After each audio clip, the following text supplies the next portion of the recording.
जी अस्सलाम वालेकुम, मैं रऊफ़ क्लास आपके सामने नया वीडियो ला के साथ हाजिर हूँ। आज की मैं स्टोरी करने, वैसे तो बहुत सारे टॉपिक्स हैं, आपको इश्यूज़ का पता है। शहबाज शरीफ साहब लंदन में हैं, नवाज शरीफ साहब से मुलाकातें हो रही हैं, इलेक्शन की डेट्स का कुछ ना कुछ उस पर कोई बातचीत की जा रही है। आज हमने उनको भी सुना, बिलावल को भी यहाँ पर सुना, उन्होंने बड़ी आगे धुआंधार तकरीरें की हैं। वो भी यही कह रहे हैं जनाब कि आपने आके इलेक्शन रिफॉर्म्स करने, फिर इलेक्शन होंगे। सो ये आके लग यही रहा कि हुकूमत जो है शायद इतना जल्दी इलेक्शन ना कराए, और इमरान खान साहब जो अपनी आके कोशिश कर रहे हैं कि आके मजबूर किया जाए हुकूमत को वो जल्दी वो इलेक्शन कराएं। तो लगता ही है कि अगेन इसमें कोई इतना जल्दी को इलेक्शन मुझे उसमें आते जो है ना ये लग नहीं रहे। लेकिन ये पाकिस्तान है, यहाँ पे कभी भी किसी वक्त कुछ हो सकता है।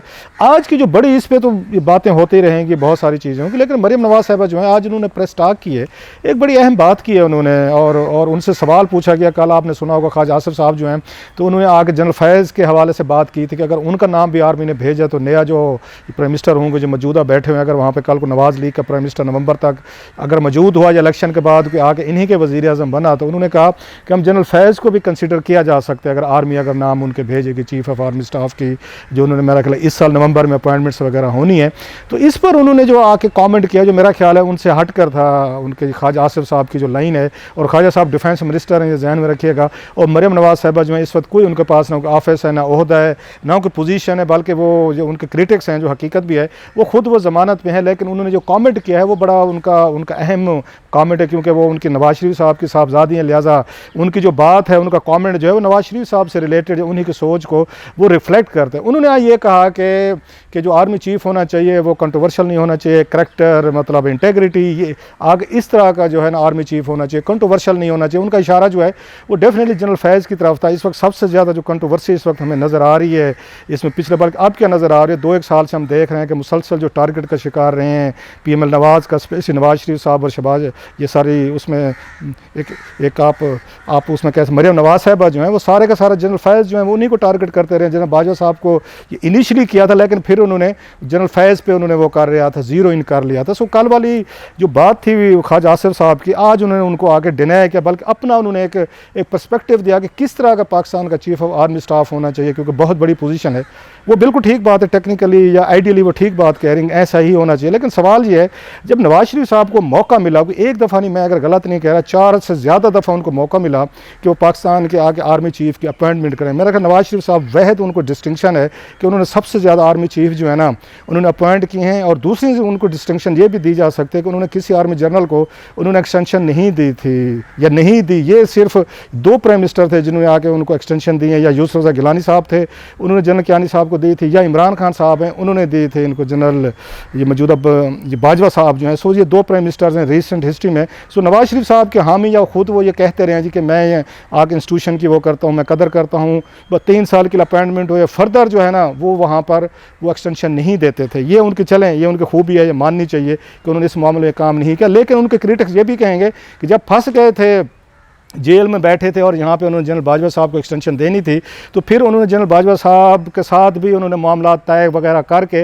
वोट डाल के एक्सटेंशन में बाकायदा उन्होंने पार्टिसिपेट किया था। लिहाजा वो ये नहीं कह सकते जनाब कि मैंने कभी किसी को उन्होंने एक्सटेंशन नहीं दी थी। एक्सटेंशन के प्रोसेस में वो शामिल थे और उनका वोट जो है बड़ा कीमती वोट था जो उन्होंने जनरल बाजवा साहब के, इमरान खान साहब और पीपल्स पार्टी के साथ मिलकर उन्होंने डाला था।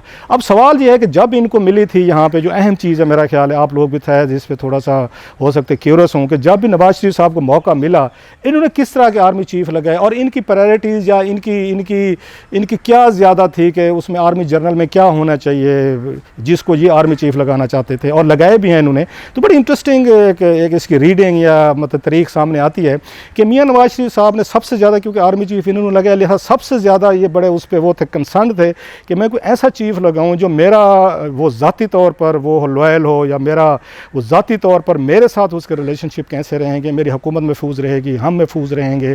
और इनका जो आता है ट्रैक, इनका रिकॉर्ड जो है वो बड़ा इंटरेस्टिंग है। मैं आपके साथ 5-6 वो चीज़ें जो है शेयर करता हूँ। इनके जहन में शायद अगर मोस्टली यही था, क्योंकि जनरल ज़िया के दौर से ये आए थे, पॉलिटिक्स में आए थे। फिर हमने देखा बेनज़ीर भुट्टो साहब की हुकूमत जब डिज़ाल्व हुई थी तो उस वक्त जनरल हमीद गोल, असलम बेग साहब वगैरह सारे इकट्ठे थे। सो उन्हें आर्मी के क्लाउड का, चीफ ऑफ आर्मी के स्टाफ के ये क्लाउड का अच्छी तरीके से पता था कि इस मुल्क में पोलिटिकल हुकूमतों से हट के जो पावर है वो चीफ ऑफ आर्मी स्टाफ है। लिहाजा चीफ ऑफ आर्मी स्टाफ जो आपको अपना बंदा होना चाहिए और बड़ी उसके लिए छानबीन की जाती थी। तो सबसे पहले जो इनका टकराव हुआ था, जिसके बाद उन्होंने फैसला किया था कि चीफ जो है ना वो कैसा होना चाहिए, अपना बंदा होना चाहिए, बैकग्राउंड क्या होना चाहिए, वो इनका होता असलम बेग साहब के साथ। जब 90 में उन्होंने इराक़ पे हमला किया था, सद्दाम हुसैन ने उसने आके अटैक किया था सारी इराक़ के। सद्दाम हुसैन साहब ने कुवैत में जब उन्होंने अटैक किया था, तो उस वक्त जो है आर्मी चीफ जो थे हमारे असलम बेग साहब, उन्होंने प्रो सद्दाम जो है ना स्टांस ले लिया था, और पॉलिटिकल हुकूमत जो है वो उनको स्टांस नहीं कर रही थी। तो उस वक्त की ये गड़बड़ शुरू हुई थी। तो नवाज शरीफ साहब का एहसास होना शुरू हुआ था कि मामलात जो हैं वो इतने सीधे भी नहीं हैं। फिर इसी वजह से शायद उन्होंने, आपको याद होगा जनरल आसिफ नवाज वो थे जंजुआ साहब थे, उनको पहले ही अपॉइंट कर दिया था ताकि असलम बेग साहब अगर कुछ सोच भी रहे हैं एडवेंचर तो इनको कॉर्नर किया जाए। और इनकी स्ट्रेटजी पॉलिसी को बड़ा अच्छा समझा गया था। मैं 91-92 की बात कर रहा हूँ आपको। और फिर इनके साथ असलम आके आपको याद होगा जंजुआ साहब के साथ इनके प्रॉब्लम शुरू हो गए थे। वो भी शायद इस तरह की खबरें आना शुरू हो गई थी कि वो भी कोई मार्शल लॉ लगाना चाहते हैं, वो भी टेक ओवर करना चाहते हैं। बल्कि उन्हीं के हवाले से बड़ी खबर आई थी, जो अक्सर यहाँ पे उसका रेफरेंस भी दिया जाता है, कि इन्होंने आसिफ नवाज जंजुआ को BMW की इन्होंने आके चाबी देने की कोशिश की थी, जिसके बाद वो बड़ा उन्होंने रिएक्ट किया था। ये चीज़ें सामने आती हैं कि आप आर्मी चीफ को ब्राइब करना चाहते हैं, अपने साथ मिलाना चाहते हैं, या उनको कहते हैं हमारे यहाँ काना करना चाहते हैं, लिहाजा वहाँ से उनके डिफरेंसेस पैदा हुए। फिर हमने देखा आसिफ नवाज जंजुआ साहब जो हैं अचानक उनकी डेथ हुई, तो उसके बाद नया उन्होंने लगाना था, चीफ लगाना था। उस वक्त जो पावर थी चीफ लगाने की, वो इसाक खान साहब जो थे सदर थे, तो 58(2)B के तहत मोस्टली अपॉइंटमेंट्स वो करते थे। हम प्राइम मिनिस्टर जो हैं वो उनको एडवाइस कर सकते थे, लेकिन बाइंडिंग नहीं होती थी एडवाइस, अगर मैं गलत नहीं कह रहा, अगर मेरी मेमोरी सही सर्व याद कर रही। तो उस वक्त भी फटा हो गया था कि वहाँ पे आगे गुलाम इसाक साहब जो हैं वो किसी और को लगाना चाह रहे थे आर्मी चीफ जो हैं। उसके बाद नवाज शरीफ साहब जो हैं इनका कुछ और फेवरेट जनरल थे, बड़ा वहाँ पे टेंशन हुई थी। तो उसके बाद उन्होंने कहा जनाब कि फेयर एनफ, ना फिर नवाज शरीफ साहब का आर्मी चीफ लगेगा, ना गुलाम इसाक खान साहब का लगेगा। फिर उन्होंने जनाब उसमें दरमियान में से काकड़ साहब, अब्दुल वहीद काकड़ साहब जो है ना, वो आके आर्मी चीफ वहाँ पर लगे थे, और उन्होंने पूरे 3 साल किया। और उनको बड़ा क्रेडिट जाता है कि बड़ा उनको कहा गया था बेनज़ीर भुट्टो साहब के दौर में कि आप जो एक्सटेंशन ले लें, लेकिन उन्होंने एक्सटेंशन लेने से इनकार किया था। जिसके बाद आपको याद होगा जनरल जहांगीर करामत जो है ना, इनको बनाया गया था, आर्मी चीफ आया था। अब जब उनके साथ जनरल ये करामत साहब के साथ इनके डिफरेंसेस हुए थे नवाज शरीफ साहब के, जब ये हुकूमत में आ गए 97 में, तो उन्होंने एक तकरीर की थी वहाँ पर नेवल हेडक्वार्टर में, रखा लाहौर में। उन्होंने कहा था कॉलेज में कि एक यहाँ पर नेशनल सिक्योरिटी काउंसिल होनी चाहिए, जिसमें मिलिट्री जो है इसको भी बैठ के अपनी बात करने का शेयर होना चाहिए इस पर। तो उस पर नवाज शरीफ साहब ने रिएक्ट किया था कि आप लोग ये बात कैसे कह सकते हैं। तो उसके बाद उन्होंने उनकी भी छुट्टी करा दी गई थी जनरल जहांगीर ये करामत जो हैं, और उसकी वजह वही बनी थी। उन्हें बल्कि कहा जाता है खुद ही इस्तीफ़ा उन्होंने ऑफ़र कर दिया था, जो नवाज शरीफ साहब ने एक्सेप्ट किया था। यहाँ तक तो चीज़ें ठीक चलती रही हैं। अब यहाँ से मसला होना शुरू हुआ है कि जहांगीर करामत के बाद किसको बनाया जाए। अब उस वक्त जो सबसे बड़ी आपको याद होगा अली कुली खान साहब थे, उनके कहा जाता था मोस्ट सीनियर थे, CGS भी थे, और उनके भी बड़े फेवरेट थे। इनके ये जाने वाले थे। जनरल जहांगीर करामत भी चाहते थे कि मेरे बाद जो आर्मी चीफ बने तो वो यहाँ पर इनको बनना चाहिए, अली कुली खान साहब को। उनकी बड़ी रेपुटेशन भी थी आर्मी में, बड़ा अच्छा उनको जनरल भी समझा जाता था। लेकिन जो कंसिड्रेशन नहीं थी उस वक्त, वो ये समझा गया था कि उनकी रिश्तेदारी थी गौहर अयूब साहब के साथ। सो उनका यह ख्याल था कि यहाँ पर अगर गौहर अयूब साहब के रिलेटेड जो है रिश्तेदार हैं, अगर वो आर्मी चीफ लगेंगे तो पोलिटिकली सारी चीज़ें ठीक नहीं होंगी, और कल को कि पॉलिटिक्स रोल प्ले ना करे और हमारी छुट्टी ना कर दी जाए। क्योंकि इससे पहले 2-3 हुकूमतें आपको पता है छुट्टी उनकी हो चुकी थी, बेनज़ीर भुट्टो साहब की भी हो चुकी थी, नवाज शरीफ साहब की भी हो चुकी थी। वो दोनों इस पर केयरफुल थे कि आर्मी जनरल के जो है पॉलिटिक्स का, पॉलिटिकल बैकग्राउंड का नहीं आना चाहिए। तो उस वक्त उनकी खुफिया मुलाकातें जो हैं उनकी पहले से भी थी। तो ये शहबाज शरीफ साहब और चौधरी निसार अली खान साहब जो हैं, इन्होंने मंगला के कोर कमांडर थे जनरल मुशर्रफ, तो इनके साथ इनकी बड़ी दोस्ती भी थी और खुफिया मुलाकातें भी थी। तो इन्होंने वहाँ पर ये इनको प्रपोज़ किया कि ये जनाब उर्दू स्पीकिंग हैं, बहर के हैं, इनका मिलिट्री में क्लाउट नहीं है, इनकी कोई जान पहचान नहीं है, लिहाजा ये हमारे लिए ख़तरा नहीं बनेंगे। अली कुली को अगर हमने लगाया तो मसले हो सकते हैं। तो सबसे बड़ा क्रेडिट चौधरी निसार अली खान साहब ने मुझे बताया था कि मैंने मियाँ साहब को कह के इनको लगवाया था, जनरल मुशर्रफ साहब को लगवाया था कि ये बिल्कुल ठीक है कि कोई एडवेंचर नहीं करेंगे, कोई लवारिस टाइप हैं, तो इनसे कोई हमें ख़तरा नहीं है। बाकी जो हैं वो जर्नल्स हैं, उनसे आपको प्रॉब्लम हो सकते हैं। बल्कि अली कुली खान साहब ने बाद में मुझे खुद बताया था, मैंने उनका इंटरव्यू किया था, मेरी किताब एक सियासत कई कहानियों में उस पर चैप्टर भी है। उन्होंने कहा था कि मुझे भी कहा गया था कि मियाँ साहब जो हैं आपसे आके मिलना चाहते हैं, खुफिया आपसे मिलना चाहते हैं, सिविलियन कपड़ों में आप आ जाएं, उनसे मुलाकात करें, कुछ अश्योरेंसेस वगैरह उनको दें तो आपको भी चीफ बनाया जा सकता है। तो उन्होंने कहा जनाब कि मैंने इनकार कर दिया था, और ये उनका कहना था कि लेकिन जनरल मुशर्रफ जो हैं उन्होंने मुलाकातें उनसे की थी और अश्योरेंसेस वगैरह जो भी देनी थी वो देगी, वो हो गया।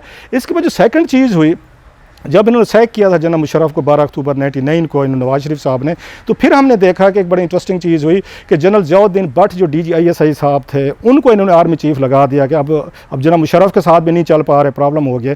उस वक्त भी उनका नाम है आपको पता है ख्वाजा ज़ियाउद्दीन भट्ट।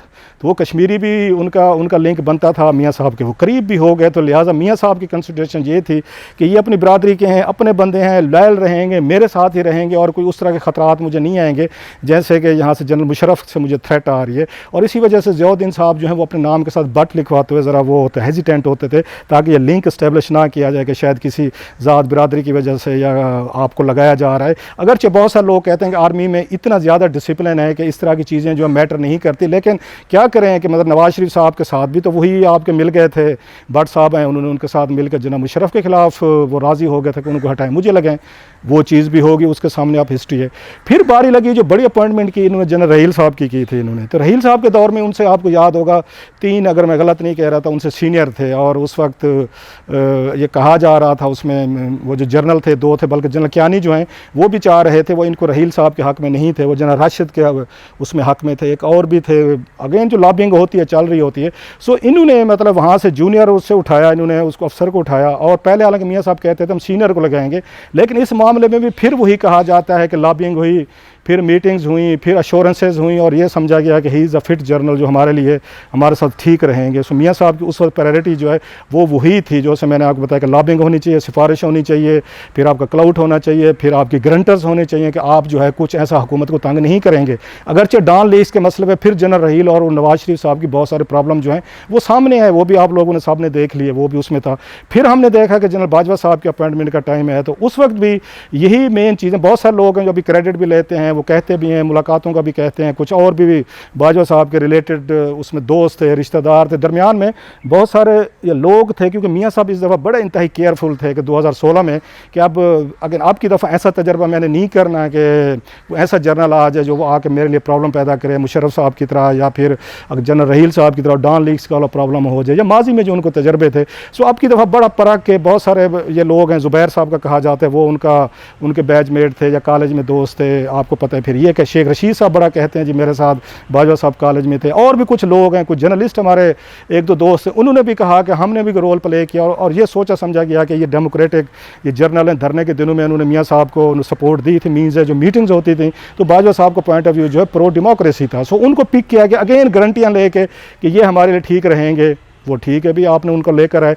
लेकिन फिर हमने देखा कि उनके साथ पनामा वाला इशू पे प्रॉब्लम हो गया, मियाँ साहब उन्हीं के दौर में डिसक्वालीफाई हुए, जेल में भी गए, मियाँ साहब आज तक वो हर्ट फील करते हैं। सो मियाँ साहब ने जब भी कोई आर्मी चीफ लगाया है, वो तमाम तार ये तजर्बात के बावजूद कहते तो थे कि आपकी दफ़ा हम सीनियर लगाएंगे, 1-2 जो पहले 2 लोग होते हैं उनको लगाएंगे, एक को चेयरमैन जॉइंट ऑफ स्टाफ लगा देंगे, दूसरे को आर्मी चीफ लगा देंगे।